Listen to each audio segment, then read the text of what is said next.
That's a new rule for your meetings, is it? Yep. If you don't have your video on, we'll imagine, and we have a rather expansive imagination, so we'll just make up whatever you're doing. Hey, Jean-Paul.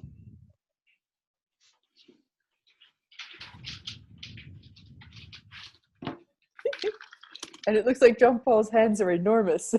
He has enormous hands, yeah. Yeah, you don't know that about him. Huge hands, yeah. Unlike Donald Trump, yeah. Exactly.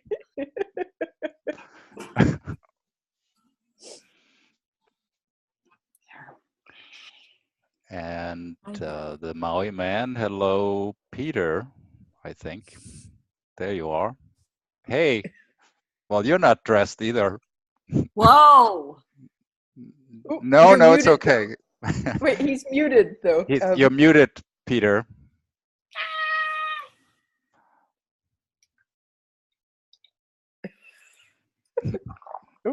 One second, he says, yeah. Well, he's half dressed.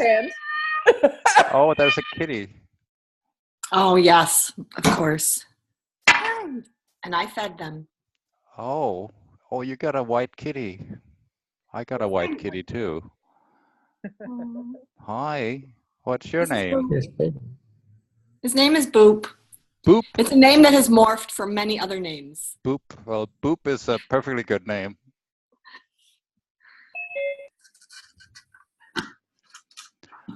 Hello, Red. First he was what? I said first he was Benny, then he was Benny Boop, because of Betty Boop, and then he got shortened to Boop. Kind of a silly name for a boy. Cool. Well, our cats sometimes get silly names too. I have a white kitten too, and so does Red. I should have brought my white kitten. Hi.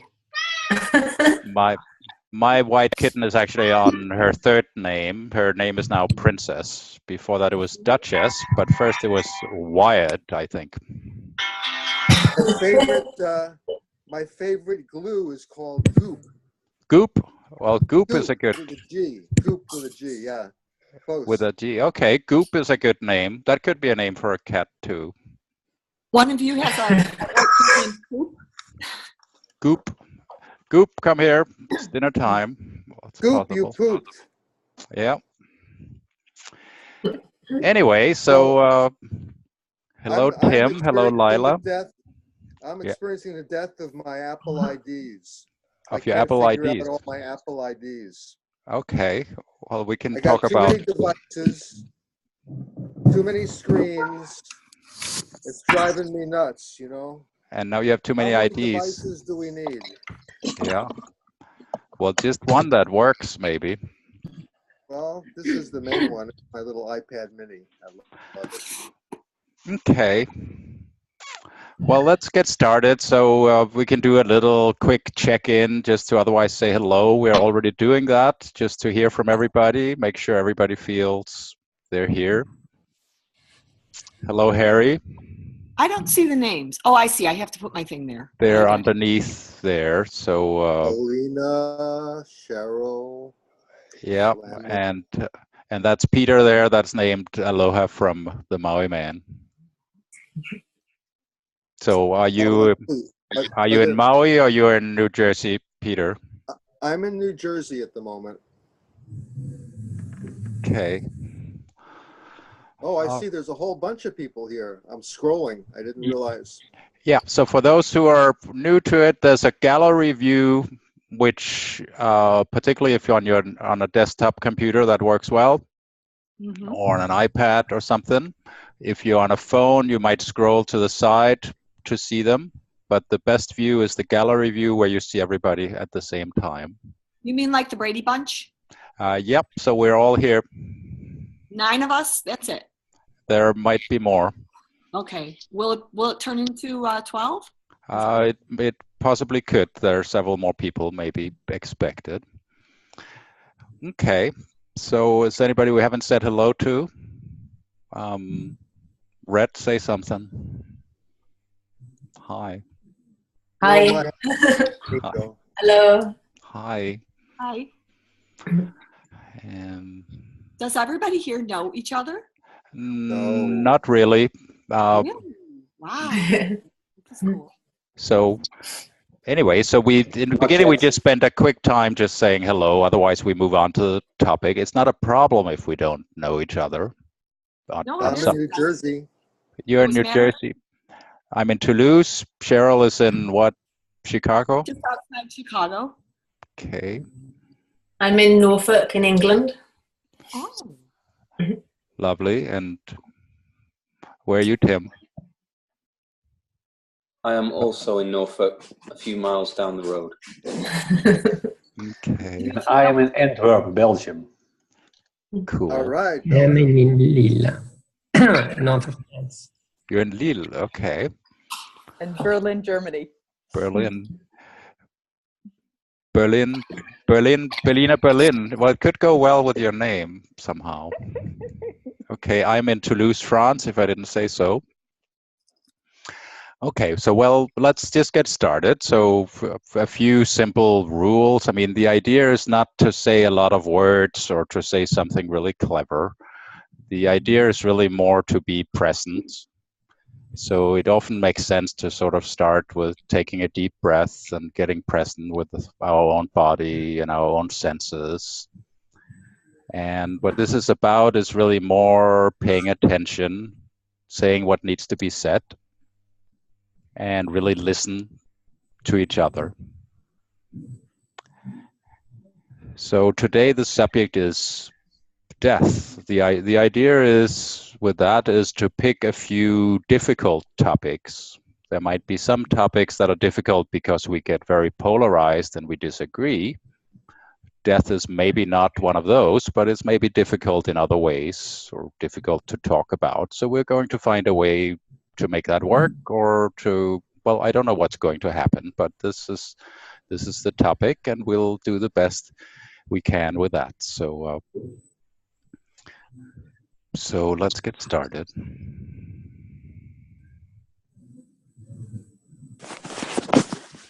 And one little piece of advice, if when you're not speaking, it's a good idea to mute your microphone. Otherwise, we easily get feedback or extra noises and so forth.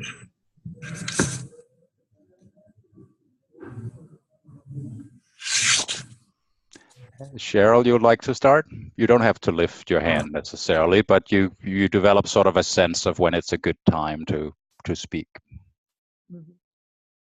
Okay. It occurs to me that some of you, if you stay where you are, will have to be buried above ground, such as France. Meaning because of global warming or what? No, because that's what they do there, isn't it?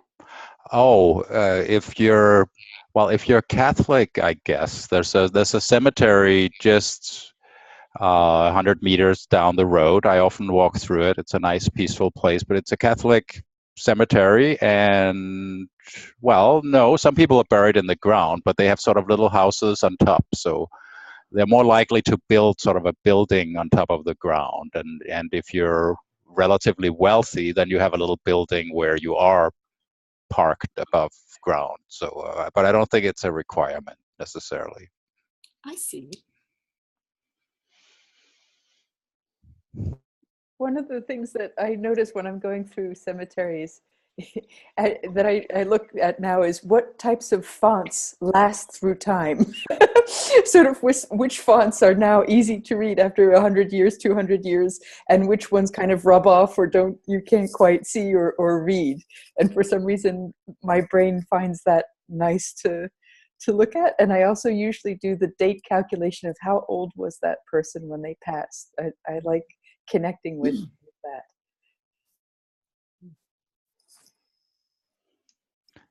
I guess I do that too. Like when I walk through the cemetery, I just like it because it's sort of peaceful. It's a sort of a nice meditative atmosphere, but I think I do a little something like that. I either figure out the dates, how old were they, I figure out why are there 3 people on this one, what's going on, it's the parents and the kid, or what's going on. I try to get a little bit of the story just when my mind is wandering. I notice I never visit the graves of my parents or of my sister or dad. They're beautifully buried, but it doesn't talk to me anyway to go there because I was only there during the funeral. But there are peaceful places, I agree.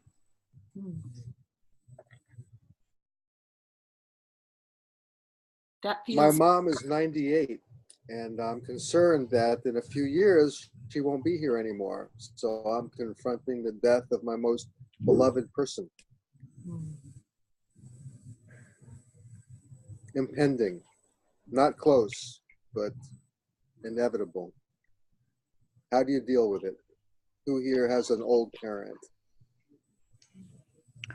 Well, I have my mother is 84 or something. I don't know, and my father's dead. I don't know. It depends a little bit on the culture. I'm from Denmark, where somehow one doesn't take it that seriously. Although I mean, you love your close family, but somehow you don't think so much about it. I don't know. Maybe Danes are not so emotional, or they get over it sort of quickly. It's just okay, they died, and we moved on. Maybe it's because we're blocking something. I don't know. I find myself strangely not worrying too much about it. Yeah, my mom is going to die. I love my mom, and yeah, I hope she lives many years. But it's not like I'll lose a lot of sleep worrying about whether it's going to be next month or in 10 or 20 or 30 years. I don't know. I would say part of that is because you have other relationships that are key and principal in your world. Your family, your wife, your kids. So it's probably not as impactful for you as it might be for somebody like me that doesn't have any of those things. my grandmother. I once asked her about death, how she felt, and if she was afraid. And I was a teenager, so I just asked it, And she said, I just don't think about it. And I never forgot that. Whenever I start thinking about it in a way that stresses me, I say, I'm just going to take Nana's advice.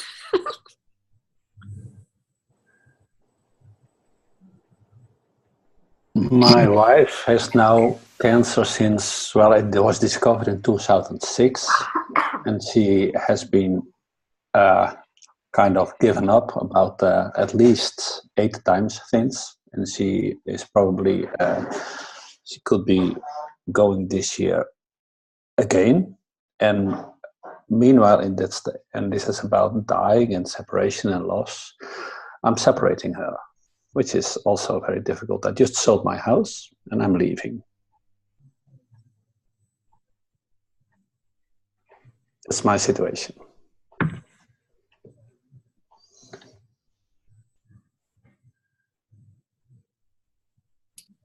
I'm curious, Aloha from Maui, Macan. I'm sorry, I didn't catch what's your first name? I'm Peter. Peter, okay, thank you. I'm curious, Peter, if you have any conversations with your mother about dying and death or not. Not conversations so much, but she likes to say, and she has said on several occasions, that at some point she expects to just pop off the playing field. Her words, pop off. So she's not too stuck on the idea of death.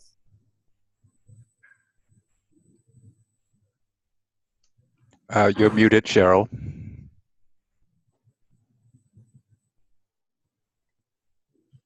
I said she's trying to comfort you.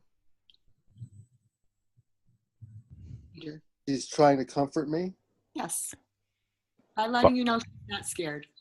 Oh, yeah, my mother. Yeah. Well, she'll continue. I'm a photographer, so I chronicle my mom every time I see her. I'm taking pictures of her. I'm putting together a birthday book. She'll be 98 in a few days. So I've got a book of old pictures I've been scanning and building up to give her. That means so a lot. She'll be around even after she passes.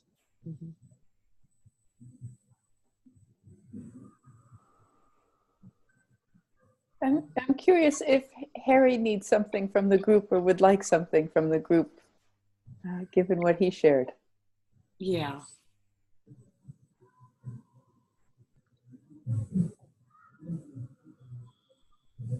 Thank you for asking, but I thought this was a conversation about difficult topics, so I thought I would bring in my situation, which I regard as difficult enough. And I was surprised. I thought, was I muted or unmuted, since I didn't see any response. So thank you for addressing this. And we would probably like to know if, like, the answer to that, but I'm just going to interject the Dutch, or maybe a little bit like the Danish. Like, one might think that because Harry shared that while he's getting divorced, his wife is maybe dying, that needs sort of a response. Whereas it might just be that's the situation, and well, okay. Harry, I did say something. I think I was muted. And what I said was that that's very heavy. Yes. Harry, a little bit on the brighter side, perhaps you might consider that the passing of these things in your life is just another new beginning. So one cycle ends and more doors will open. Well, it's at least a situation in which you learn quite a lot, and things I did not like to learn and things I did not want to experience. But my point of view at this stage of life is that is what life is about: dying, being born, and everything in between. And it has its ups and downs, and I got this steep hill to climb at this point. That's what life is about. So what can I say about it? It hurts, that's true. Do you have a support system? Do you have friends and other family members? Well, what I do learn from this is to receive support and to ask for it. That's one of my lessons. Thank you for asking. But I'm not the one who's dying. Aren't we all kind of?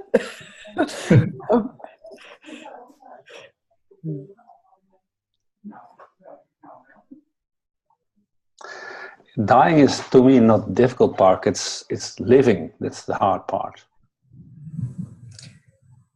In my experience, having already lost enough people in my life, and that is maybe 4 or 5 person now. The challenging part with death is not about the separation itself, but it's about all the ideas of how life should be that we hold on to very dearly, very tightly. And all our suffering there comes from that attachment.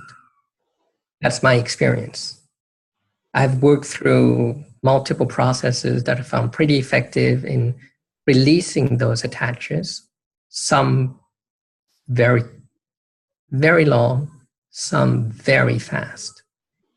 But nonetheless, they all work around on that, holding on to that belief that once a person goes, in whatever shape or form, she is taken away or he is taken away from us. And when I walk through those processes, I realized that's not true.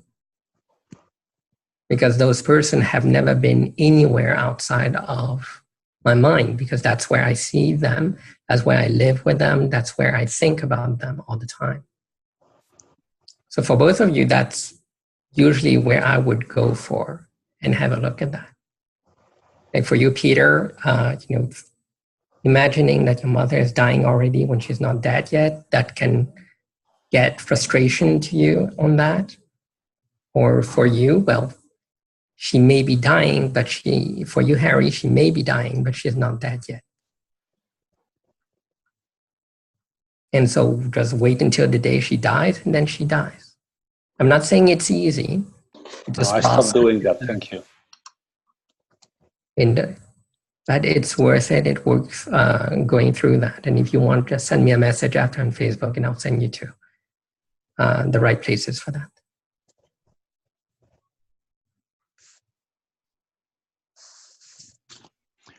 I would personally sort of have an inclination to work through some of it in advance, but I notice that people around me don't necessarily agree.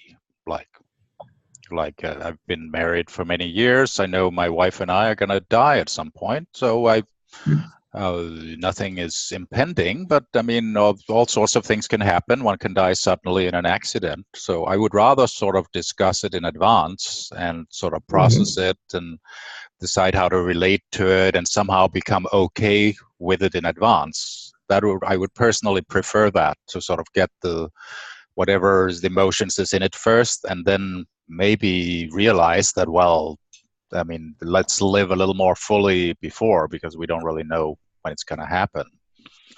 I, however, also understand that that's a little difficult to deal with. My wife would sort of brush it off. I mean, she's not very interested in doing that. I mean, she knows we're going to die, but she would rather sort of just enjoy the time until then and then be sad when somebody dies. I mean, there are different approaches. I mean, I can't force her to be sad about it in advance. That would be a little stupid too. I just personally, my style would more be to sort of deal with it in advance. So once it happens, you've half processed it already, and you found a way of being okay with it. Maybe there should be classes like this where people go in advance to process things in advance. They do exist. Really? Wow. Mm-hmm. On Maui, where I spend a lot of time, there's a place called the Death Store. And a man named Andy B holds Monday night sit-down sessions where people who are confronting their death or death of a loved one can talk about it and have a support group. That's awesome. It's a nice thing. I've not been there, but it exists. I must say, I've actually done that as a therapist, done similar things with people. Sort of, I mean, there's regression. You can sort of go through some traumatic thing that happened in the past, and there are various approaches for that. But one can actually also do it with a future situation, particularly something one is afraid of. Like if one is afraid of something is going to happen, one is spending a lot of energy on, what's going to happen when this person dies, or what if I'm in an accident or something. You can actually in advance sort of go through, if nothing else, as an imaginary incident, whatever you think of it as, but you can go through it in advance and see, okay, this is what happened. I get crushed by the truck and I'm lying there, and then what happens? And you would face some things that are unpleasant, but by going through that and working through, then what? I mean, what happens? Then people are sad because I die, and then they get over it. And I mean, there's a lot of positive things that can come out of that, working through what are actually the ramifications. Some of those, there are things to learn from, and there are positive emotions in it. So by doing it in advance, you can sort of remove some of the sort of heaviness of it. And it can become, well, if it happens, then okay, then the tree of life sort of branches off a little bit, something different happens, and there are good things in that, and that's okay. So, and then it becomes actually kind of less likely that anything really horrible happens, because you've already sort of dealt with it in advance, that if things happen, they happen, and I'm okay with it. So it can be recommended as a technique of sort of somehow processing things in advance.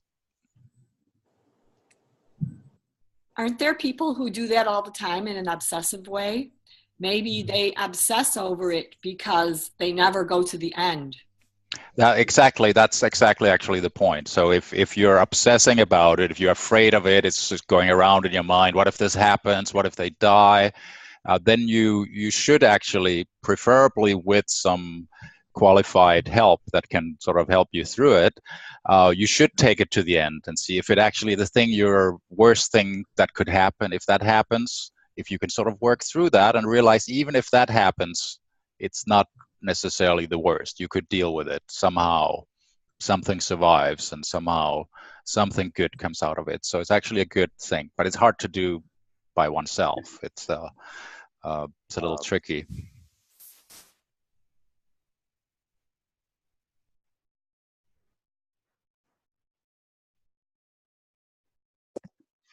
When a close friend of mine died a few years ago, that whole process of grief really showed me that death and grief have nothing to do with the person that's dead. It's all about us, in fact. And we touched on it before, this kind of inability to sort of deal with what's actually happening, what is, rather than the idea of what should be. But one of the things that really struck me about my friend dying was that one of the hardest things to accept was that perhaps somebody who had really seen me for who I am was no longer around to witness who I am. And I think that is, for me anyway, is perhaps the deepest, most troubling aspect of somebody dying.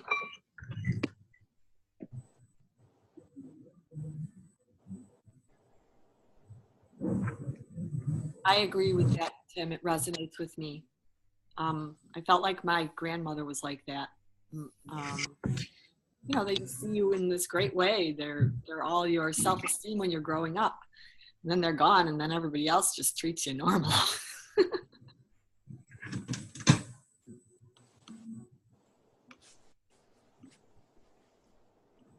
So that's interesting, Tim. I'm wondering, so what is that experience then when somebody exists who sees us for who we truly are, and then when they're no longer there, what is that experience? What is it that's missing then?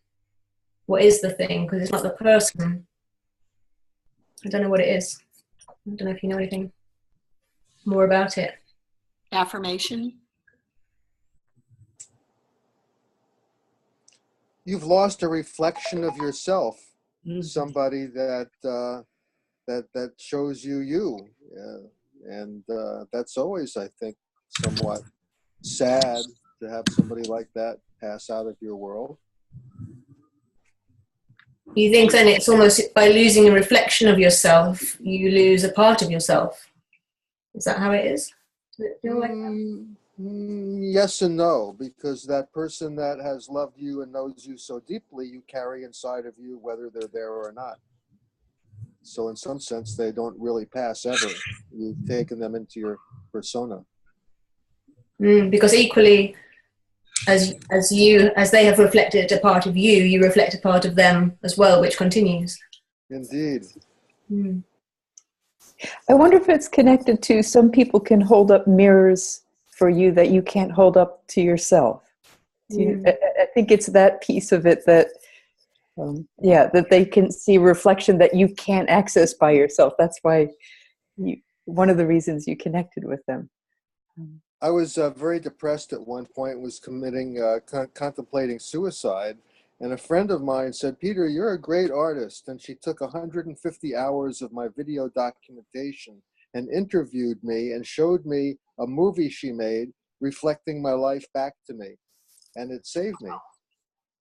Wow.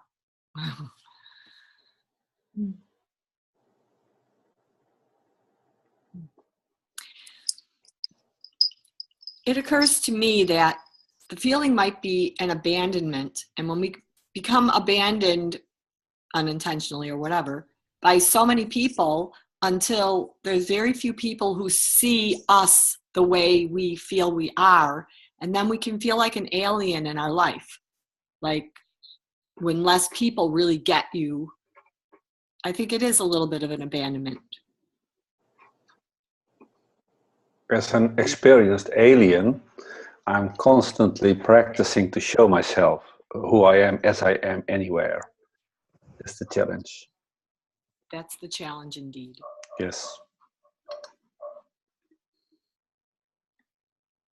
I think one of the gifts in grief is that although you're missing that one person, you have no energy to hold facades in relationships that don't really serve you at that time. So there's almost an interesting rebalancing that I've experienced where, yes, you're totally missing that person, but anything that is not of deep service or nurturing to your soul from other people, you have no time for. And that's actually a blessing and kind of a clearing out from that direction. I don't know if anybody else has experienced that when they were in grief. My experience with that is anytime, for every person that I've ever lost, when I really took the time to write out what I really missed about them, like a very detailed list. You're dropping out quite a bit, or is that just me? Yeah, you're dropping out a little bit. Yeah, he's dropping out. Dropping out? Yeah. I was saying that for all the people that I have lost in my life, when I write down the list of everything I miss about them, everything, as detailed as I can, and I start looking for them, the moment they die, I can guarantee you I find every single trait that I wrote down in someone else. Every single one of them. Now, it takes time to do that exercise, but I can guarantee you the moment the person goes away, and it's instantaneous, the moment it goes away, someone else take up that role. I had, for instance, on one of my lists, I missed the hugs from that person because she was one of the few people who actually hugged me. Well, suddenly, once she was gone because she passed away, lots of people hugged me. So instead of being in one person, it became multiple person. Lucky you. Mm-hmm. I heard some of the experts call that the law of the one of many, that all those traits are always expressed either in one person or in many persons around us, every single one of them. What happens is we're so obnubilated with that one person that we think those traits can only exist in one shape or form, and that's what makes us suffer. And that's what makes us go through a long grief process. I didn't believe it the first time I saw it, but when I saw a grief process of someone who lost a grandmother and grandfather through suicide in 30 minutes, that made me a convincer on that. Is it possible? Can you hear me? I haven't spoken yet. Yes, I caught in yeah. a little late. Okay, thank you. I think it's possible that we take traits that are in other people and then depend on them for that. And I was thinking in particular that my mom sees the best in me. And oftentimes I don't see the best in myself. And it's almost like I'm dependent on her to do that for me. So I don't really have to do it for myself when she's around. I can judge myself and let her convince me otherwise. So maybe those things that we like best in other people, we can begin to try to embody them ourselves, so we're not quite so dependent upon them. Not that we love them any less, but that we can do it for ourselves.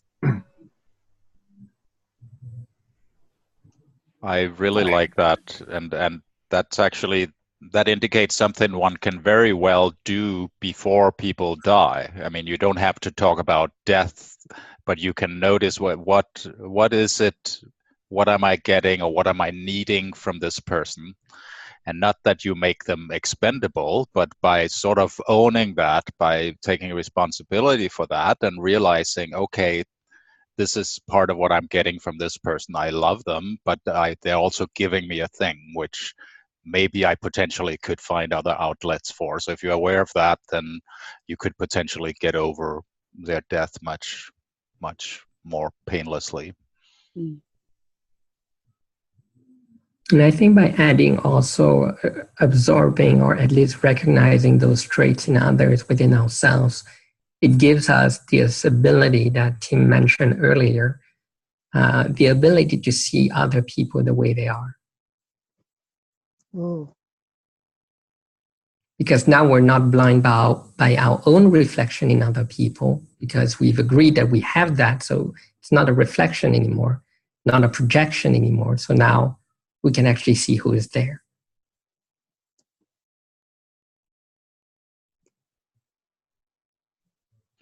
And also one thought, you could actually use that as part of the way you engage with them.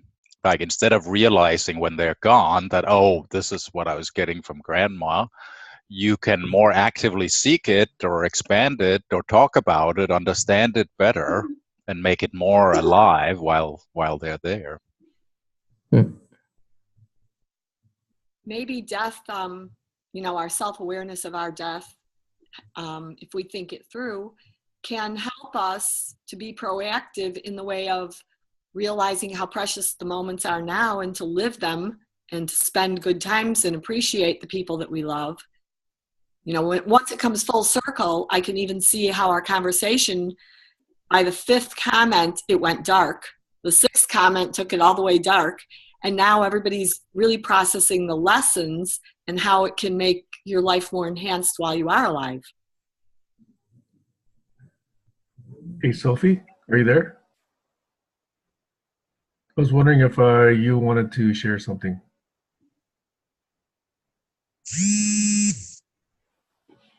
Thank you, Sam. I feel very detached from the conversation. I'm listening because I've got all of your voices in my head.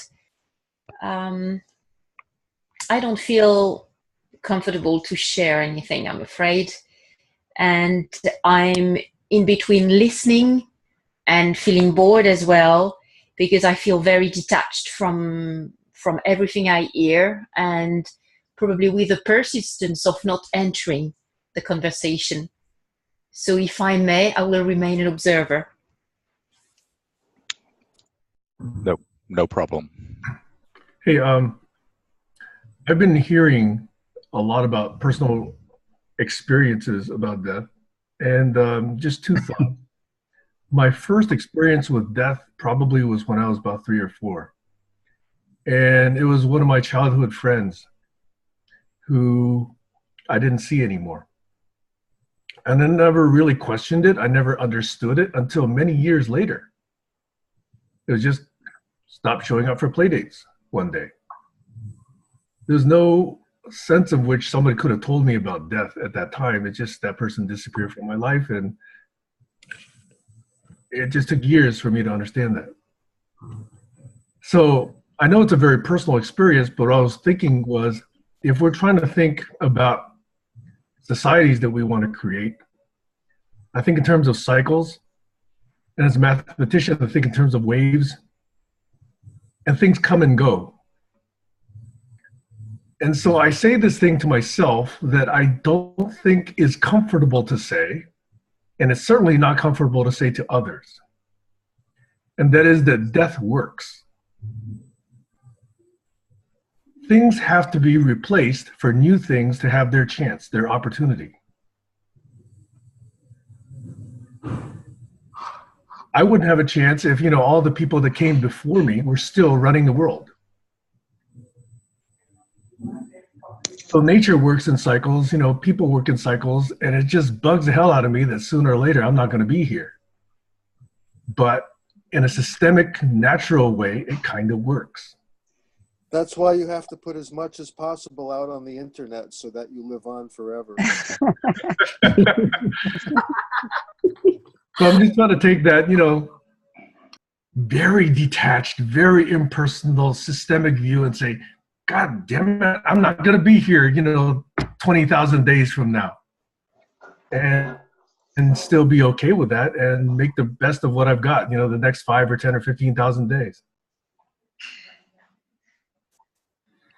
Thanks, I like that. Make yourself obsolete as soon as you can. And if you have spare time, enjoy it. Yeah, my kids, your kids, they need a chance. to turn the world around, because we've certainly effed it up already. You know, they need their chance. There's a great book that I read called Meaning, The Secret to Being Alive, that goes into the time and cycles and how everything gives way to the new, how we evolve. Nice book. I'll post the URL if I can. I have a review of it and a picture. You might find it somewhere.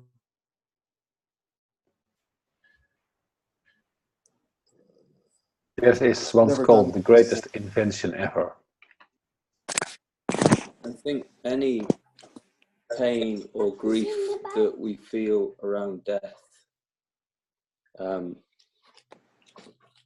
is a direct expression of how far we are from actually experiencing life.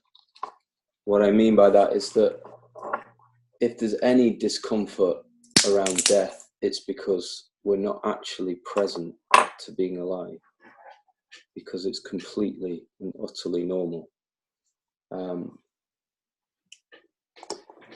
And the pain is all about ourselves and our inability to relate to reality as we experience it.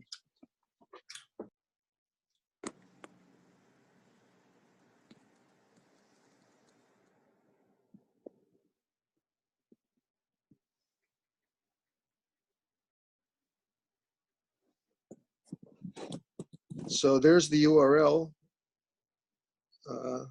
Can you give me some feedback? Let me know if it gets you to where there's a book review. Yep, there it is. Huh, interesting.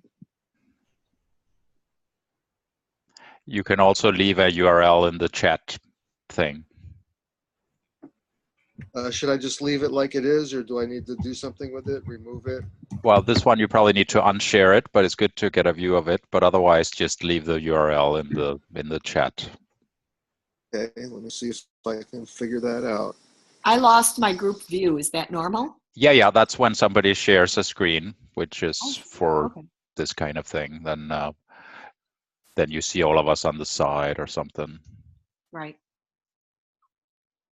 Okay, so let me unshare. So I'm not sure how to do that. There'll be an unshare, I think.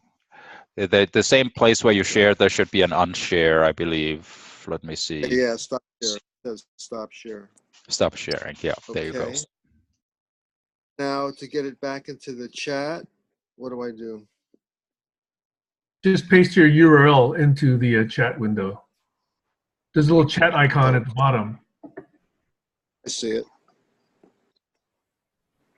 Chat. Okay, I see. Learning the ropes. In my window, I can only see the face of the person talking and a little square of myself in the corner. There is a place that says participants for. Should I hit that? I'm just afraid to hit anything because I'm not familiar. What you should hit is, it probably says gallery view somewhere. Gallery view will show you everybody at the same time. There is a button that says more. I don't see gallery view. I say audio, video, share, participants, and more. Should I hit more to try to get gallery view?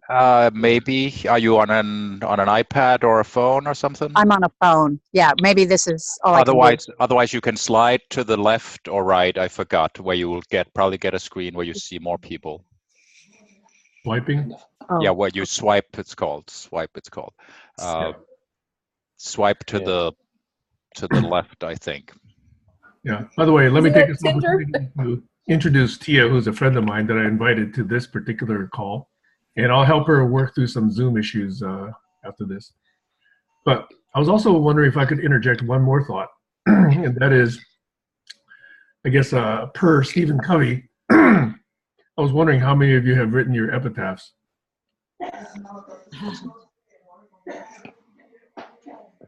I have. Can you explain the concept?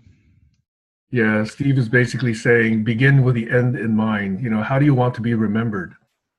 And crystallize that down to, 2, 3, 4, 8 words, whatever you would want to have on your tombstone, and live your life accordingly. And he says that's the way to begin with end in mind. That's the first habit. So I was just wondering if others have come across that idea and have thought about what they want on their tombstones. I Assuming you're assume I going to will have a be tombstone.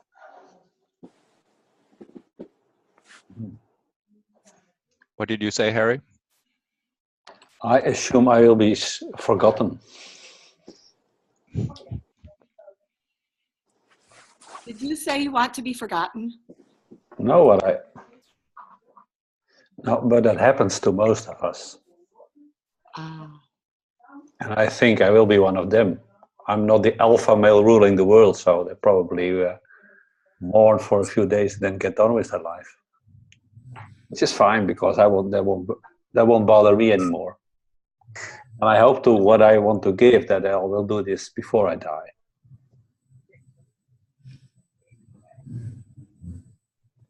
That reminds me of a question. The founder of the School of Wisdom in Brazil, before he started that school, he was asking, why did he want to be remembered? And as he walked around the playfield, and then he turned and he asked himself a better question, which was, why do I want to be remembered at all?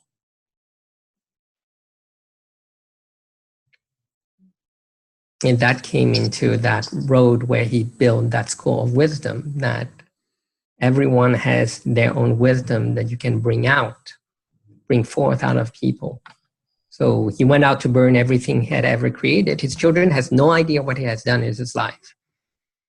But now they have a clean slate to start their new lives and do whatever they want. They don't have to walk in the shadows of anyone. And it gives them freedom to do more.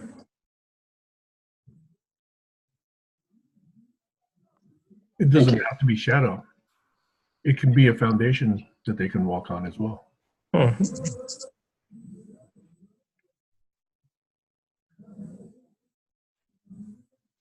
So I suppose there's a choice there. I mean, there's a couple of different options, and there are probably more. I mean, you can live your life so that you lived it and you're done, and that's it. So when you leave, there's there's nothing attached to it, and you don't have to be remembered. Or you can try to somehow become immortal while you're living by somehow doing something great that's remembered, or post enough videos on the internet so that some of them will stick around forever. I don't know if any of them are better than the other.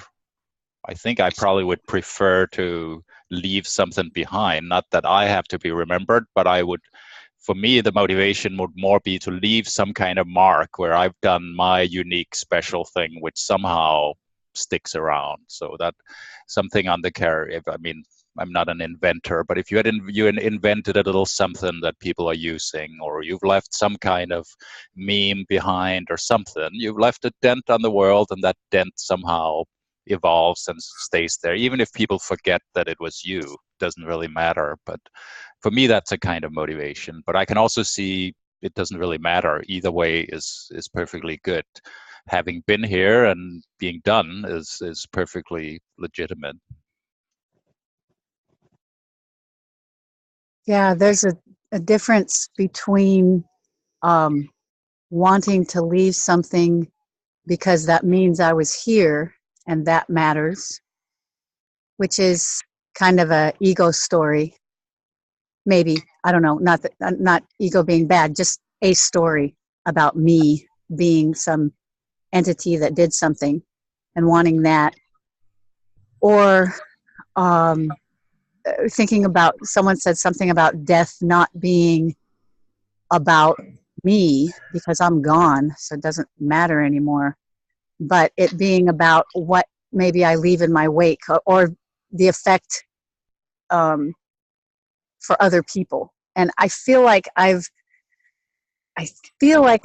don't know, this is a story in itself, but that I've lived simply enough to where I don't have a lot of people depending upon me, to where if I left right now, in a way I can say it doesn't make that big of a difference, because I know that everybody can do whatever they're doing and go on with their lives, and my death is not going to affect somebody in such a way that now they can't handle life anymore because I'm gone.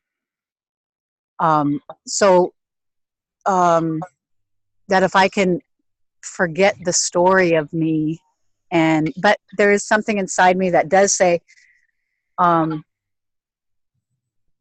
guess it would be nice for me now as I'm living to think that maybe I did something while I'm here that could make people's lives a little easier even when I'm gone.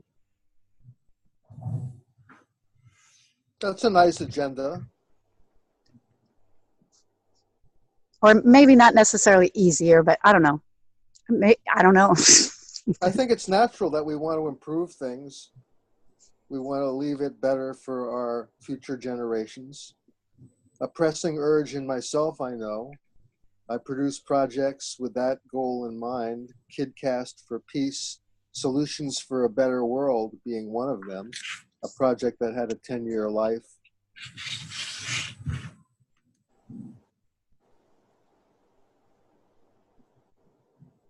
Thing interesting that came up for me when I was grieving was the realization that there was a physical aspect to the relationship that I'd lost in my own body, that when my friend had died, I felt all these physical symptoms, all this sickness, the kind of heaviness.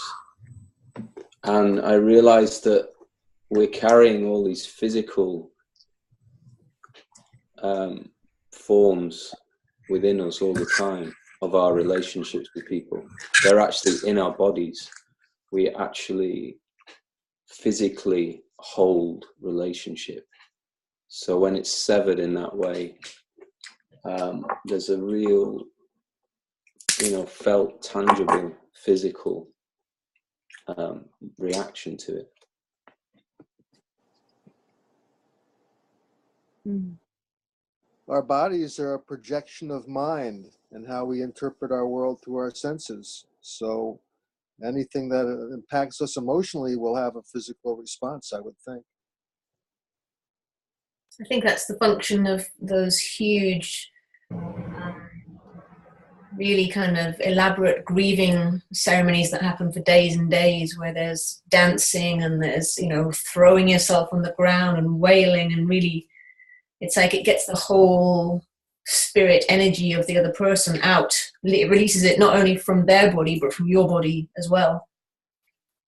I think that's the real use for those, which we don't really have in our society. We don't do that kind of grieving in our society. So then it kind of gets stuck. It's like the person's spirit has left theirs, but parts of it are still stuck. So yeah, I'm always an advocate for more movement, dancing, body work, releasing things in that way. In our society, we have both people that I meet with. You're dropping a little. Yeah, you're dropping out again, John Paul. Go sort of in and out. I was trying to say that one of the strange things I noticed in today's society as well is that grief has a social, in the sense that when someone who is important to you passes away, and you don't spend the timeline in grieving, you're either weird or crazy, or you didn't care, and you get labeled with that. Whereas it might be just like the way Fleming mentioned earlier, you've already done all the work beforehand. So when the event happens, you're just dealing with the little left over with that. And that is, I noticed that in higher in society, like more royalty, that becomes very, very heavy on people. Like you must grieve for 6 months, 1 year. Like it's not a choice anymore, or it's not about your own feelings that you need to express. Now it becomes a social obligation as well.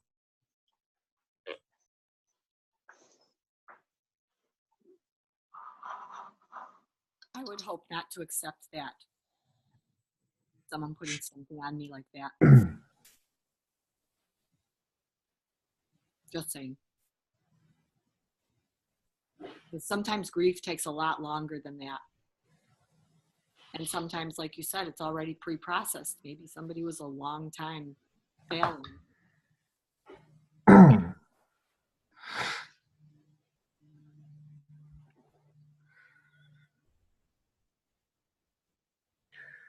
If I may, I want to say a notion about this meme of meaning. To me, meaning is the difference that otherwise would not have been experienced. In other words, if I do something and it makes no difference to someone else, it means nothing to that person. But if it causes someone else or some other thing or even a tree or a rock to do something differently, then in some sense there's meaning there. So our scope of meaning has a time extent. It extends to the duration of that other person who was touched, or that other tree that was affected, or the rock that was thrown. But in some sense, it's also still very local. If you look at it from a global standpoint, you know, my meaning could be very localized to this neighborhood or to this planet. You know, that's a local view as well. There's a Russian scientist, I don't remember what name, but he says, you know, there's type 0, type 1, type 2, type 3, type 4 civilizations.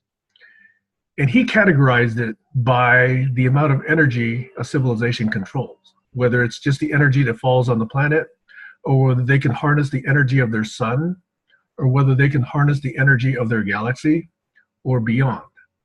Because in some sense, that meaning is going to be limited by that scope where your energy can reach. So in a universal standpoint, each of us can feel rather impotent because I cannot affect anything going on in the Andromeda galaxy unless there's quantum and entanglement issues that we still don't yet understand. But, however, I still don't believe in nihilism because we as a group, whether it's a neighborhood or a country or a civilization, can have meaning jointly because we can put things out there. We've launched things into space. We've put communications out beyond the solar system now. We have meaning beyond the solar system in some respects. And yet we're still reaching for even further, you know, beyond this cloud and whatever. So rather than taking an insignificant view, I'm taking a view that whatever efforts I've got, you know, if I'm the little bird that's, you know, throwing a drop of water on a forest fire, it's still something that adds to the overall collective group meaning. And that if we can see that, and if we can participate in that and know that it's beyond our life and it's beyond even just those of our immediate 7 generations, and it goes for the entire extent to which we will represent something, that counters entropy. And that actually brings us to the brink of leaving the planet or leaving the solar system or, you know, sending messages beyond where we currently can. And that's a sense of meaning I'd rather like to tap into, you know, and hope that it's all in this overall very large wave that I'm surfing. And I'm just a little drop there, but at least, you know, I'm a drop. I'm not nothing. And that's the yin in the yang as well. So I think this meaning has wide effects, and it depends on how you see yourself in this larger movement. Over. Thank you, Sam. I love that. Thank you so much. That just sounds like fear of death to me, all of that you just said. There's no fear there. I think that the meaning is even more than just local. For instance, what Bellina is doing, if she, you know, warms the heart of these people she's teaching, and then they entertain the audience, and then go home with their families and give them some new insight, it just is a ripple. That's what I think. I think nothing's really lost forever. Thank you.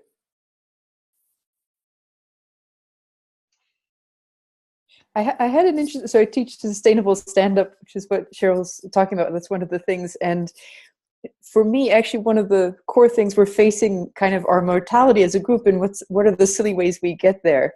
And for the first time in one of the sets that we did in Canberra, somebody actually twinned a personal experience with their father dying of cancer. With he's a marine biologist, so he talked about the reverse bucket list, trying to see all the animals before they die, which I thought was an interesting juxtaposition. So I'm looking at to what level does comedy or does humor bring healing? And there's a really lovely film, which is The Last Laugh, by Jewish comedians and Holocaust survivors debating about where's the line in which comedy is healing versus harmful. And I recommend it. It's a very interesting connection with this conversation of that. And thank you, Cheryl, for the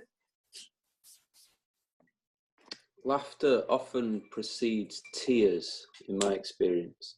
So that really brings something interesting up when you say that. And I wonder if that we make light of things and we have comedy of those things because we can't handle what they're pointing to in some way, or because there's maybe like some deep grief underneath it or something, that it's like an easier way of physically dealing with it. I was going to say, it's not to not deal with it. It's actually to be able to look at it and process it. That's the feeling that I've been getting with working with all these people so one of the ladies said their PhD makes them cry. And it's, if you can find something that's delightful and funny about that situation and be infused with compassion with it, but find something funny, it allows not only you, but other people to look at that situation, which normally people would shut out because it's too heavy.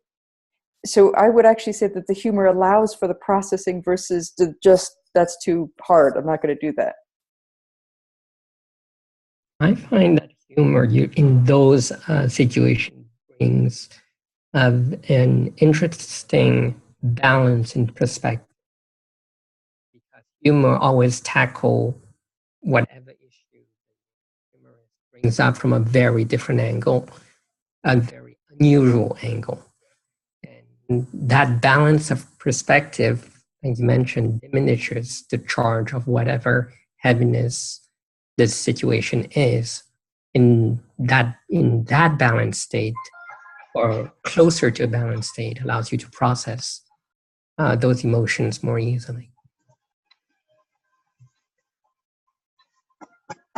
I think too, that brings me back to the talking about, on the one hand, that in death we're gone. This life that I was is now no longer.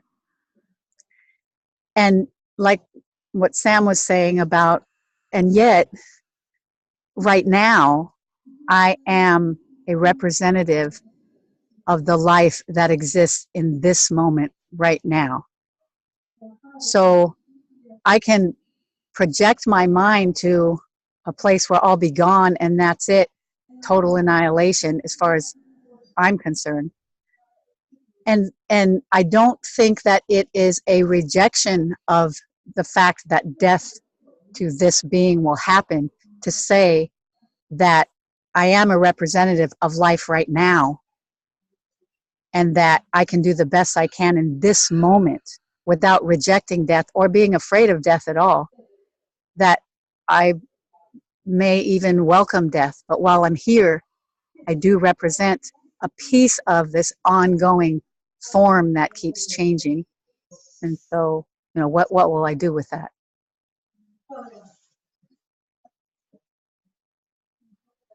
Done. I should say that not just because Harry just looked at his watch, but we have passed the top of the hour, which means we're getting towards being done. No rush, but we can move towards sort of taking a meta perspective on how this conversation worked.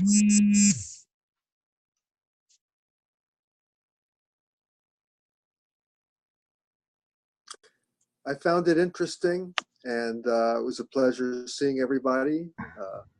And I thank you. I've got to go. More pressing issues are at hand. I'm distracted. Blessings to you all. Bye, Peter. Bye, Peter. Bye-bye. Thank you. Yeah, I found it interesting, and also it feels like there's so much to say and so many different aspects to consider in death. So it's like you could talk for a whole day about it and still probably not get anywhere really. So it feels almost like we didn't kind of barely even scratch the surface of the whole topic of death in a way. It was like little tastes here and there. But that was also interesting too.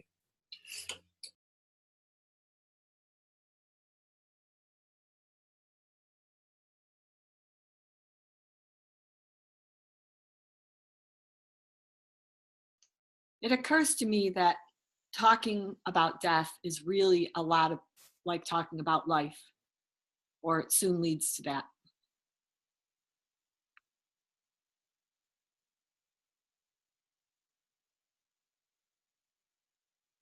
One thing that stuck in my mind is when someone said about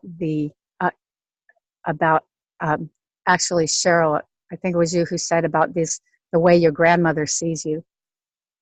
And it reminded me to really, really appreciate that in my mom right now.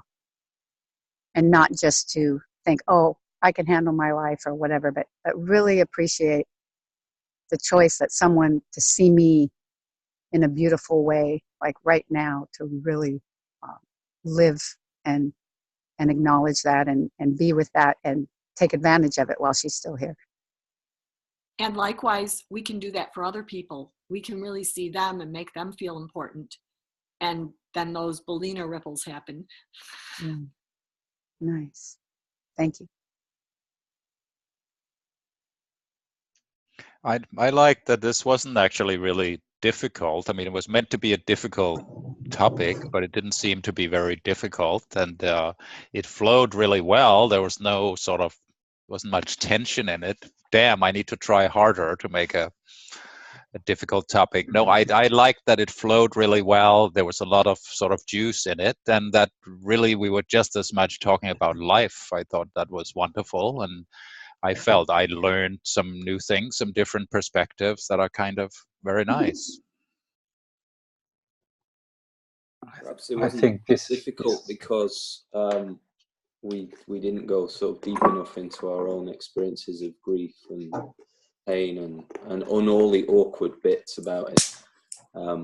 There seemed to be a lot of kind of theorizing for me, which is maybe pointing to the same thing. I don't know.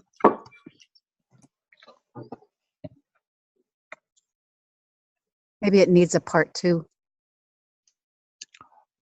Maybe it does. I mean, usually once we finish, the question is, well, what's next? And maybe that it does need a part 2. Make it more difficult. What was the last thing you killed? Last night I killed a fly with a zapper. This conversation.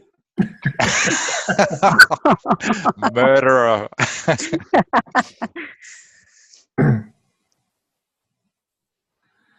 I don't know. I think there wasn't very much theorizing, Tim. I think that there was a lot of personal experience, and if we wanted to centralize it around personal experience, we could have done that. But I think that there are many other aspects of life and cycles that didn't make way because there was a very, very experiential perspective on this particular conversation. Maybe personal grief is part 2, like getting really real with it. Because I know I've had experience that I didn't share. Okay, so that personal grief. Okay, so we can go deeper into that. I think that's probably clear. That's okay, cool. It's an interesting thing for an hour, though, of design, because it's almost like if you think of the Elizabeth Kubler-Ross grief curve, you don't want to have people go through their thing down to depression. It's like, okay, we're out of time. You know, we've got to go. That's commercial. Yeah. Sorry to leave you dying. Exactly. So hope your mom's better. Come back next week. Well, the topic is balloons.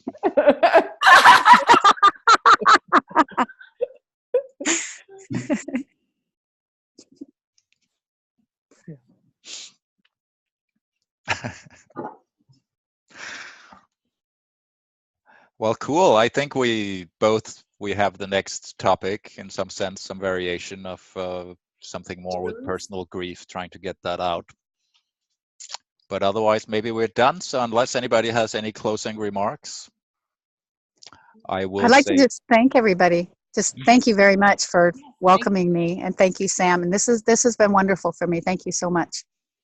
glad you were here. So come back again. I just have one small question. I'm not sure. Maybe he spoke before I joined, but I didn't hear much from Martin. I was hoping Martin felt like he had some time. He showed up a little late. Okay. Yeah, I don't know what I missed, so I kept my mouth shut until I found out what I missed. Do you hear me even? Yes. Yes. Okay. And I have an awful lot I would like to have shared, but it didn't fit in any of the conversational gaps we had. As a therapist and counselor, I work a lot with people about dead friends and relatives, and I've got a lot of insights there, but it just didn't seem to fit. And maybe in the next session, if I can get here on time, I could unwrap some of that. Okay, cool. Well, thank you for being here regardless, and maybe we'll get into more detail the next time.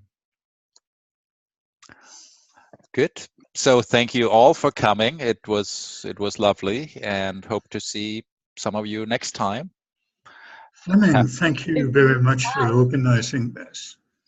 It's always a pleasure. So thank you all of you. Have a wonderful week, and see some of you again next week. Bye. So. Bye. Thank you. Bye. Ciao. Ciao.